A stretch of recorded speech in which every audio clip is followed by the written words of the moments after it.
बिस्मिल्लाहिर्रहमानिर्रहीम, अस्सलाम वालेकुम, वेलकम टू माय चैनल।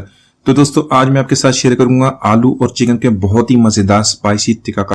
तो यहाँ पर हमारे स्पाइसी कबाब बनाने के लिए हमने सबसे पहले इसकी मैरिनेशन मसाला बनाना। उसके लिए मैंने 1 टेबलस्पून लाल मिर्च पाउडर ऐड किया है और 1 टीस्पून ऐड करें नमक। नमक आप हस्बे जायका ऐड कर लें। 1 टेबलस्पून ऐड करेंगे धनिया पाउडर का और 1 टीस्पून ऐड करेंगे जीरा पाउडर। तो दोस्तों, आज की हमारी ये कबाब की रेसिपी बहुत ही स्पाइसी और बहुत ही मजेदार बनने वाली है। इसको एंड तक देखिएगा, इंशाल्लाह आप इसको बहुत पसंद करेंगे। कूटी हुई लाल मिर्च, जिसको आप दड़ा मिर्च बोलते हैं, 1/2 टेबलस्पून ऐड करेंगे। तो ये जो हम मिर्चें इसमें ज्यादा ऐड कर रहे हैं इसको स्पाइसी बनाने के लिए। अगर आप स्पाइसी कम खाते हैं तो इसी को आप थोड़ा सा कम कर लें। तो यहाँ पर 1/2 टेबलस्पून ऐड करेंगे बेसन के, इसको मिक्स कर लेंगे। साथ में 1 टीस्पून यहाँ पे मैं बहुत ही स्पेशल एक चीज ऐड करूंगा, तिक्का मसाला। बहुत ही इसकी प्यारी टेस्ट आएगा, बहुत मजेदार बनेगा। 1 टीस्पून इसका ऐड कर लेंगे। साथ में 1 टेबलस्पून लेमन जूस ऐड करेंगे। 1 टेबलस्पून ऐड करेंगे लहसुन अदरक का पेस्ट। 1 टेबलस्पून मैंने ऐड किया दही का। और ये सारे मसाले हमने अच्छी तरह मिक्स कर लेने। यहाँ पे मैंने पानी ऐड नहीं किया। देखें, ये मसाला जो इस तरह हम इसको मैरिनेशन मसाला बनाएंगे, इसी तरह सारी चीजों को अच्छी तरह मिक्स कर लेंगे।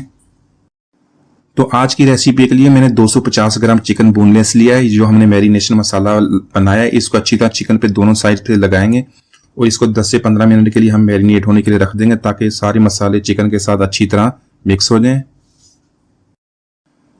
तो यहाँ पर 2 टेबलस्पून ऑयल के ऐड करेंगे और इस साथ हमारा जो मैरिनेट किया हुआ चिकन है वो ऐड कर देंगे। तो चिकन को ऐड करने के बाद एक साइड से इसको 2 से 3 मिनट तक इसको कुक करेंगे। इसके बाद इसकी साइड चेंज कर देंगे और दूसरी साइड से भी इसको इसी तरह 2 से 3 मिनट तक कुक कर लेंगे। तो यहाँ पर चिकन को टेंडर करने के लिए आधा कप पानी का ऐड करेंगे और इसको कवर करके तकरीबन 8 से 10 मिनट तक मीडियम टू लो फ्लेम पे इसी तरह पका लेंगे। देखिए, चिकन हमारा अच्छी तरह टेंडर हो गया। यहाँ पे हमने इसके रेशे बनाने। तो रेशे बनाने के लिए या तो आप इसको ठंडा करके इसके रेशे बना लें, या इसी तरह इसको थोड़ा सा मैश कर लें। उसके बाद इसको हल्का हल्का कूट लें, तो ये हमारे रेशे बहुत ही आसानी से बन जाएंगे। यहाँ पर मैंने तकरीबन आधा किलो से थोड़े से ज्यादा आलू उनको बॉईल कर लिया, इसी तरह उसके पीसेस कर लिए हैं। ये इसके अंदर ऐड कर देंगे और साथ में ऐड करेंगे 1 टीस्पून गरम मसाला पाउडर और 1/2 टीस्पून नमक। नमक हस्बे जायका, क्योंकि हमने आलू ऐड किए थे इसके लिए नमक ऐड करें। तो इसको इसी तरह पीस लेंगे, इसको हल्का हल्का इस तरह कूट लें, ताकि जो हमारे आलू भी अच्छी तरह मैश हो जाए। यहाँ पर ऐड करेंगे कटा हुआ सब्ज धनिया और बारीक कटी हुई सब्ज मिर्च।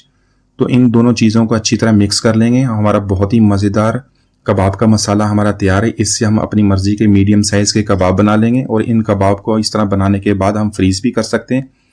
और इसको जब दोबारा हमने इस्तेमाल करना हो तो इसको हम फ्रीजर से निकाल लेंगे, 10 मिनट तक इसको रखेंगे। उसके बाद हम इसको अंडे में डिप करके इसको फ्राई कर लेंगे। तो यहाँ पर कबाब को फ्राई करने के लिए मैंने 1 अंडा लिया, उसमें 1/4 टीस्पून नमक और 1/4 टीस्पून कुटी हुई काली मिर्च ऐड की है। इस तरह कबाब को ऐड करने के बाद उसको इस तरह कोटिंग लगाने के बाद हम ऑयल में ऐड कर देंगे। तो यहाँ पे इसको शैलो फ्राई करेंगे। तो इस तरह कबाब ऐड करने के बाद इसको मीडियम टू लो फ्लेम पे हम 4 से 5 मिनट तक इसका अच्छा सा प्यारा सा गोल्डन कलर आने तक दोनों साइड से इसी तरह फ्राई कर लेंगे। तो यहाँ पे हमारे कबाब दोनों तरफ से अच्छी तरह हमने फ्राई कर लिए हैं, इनको निकाल लेते हैं।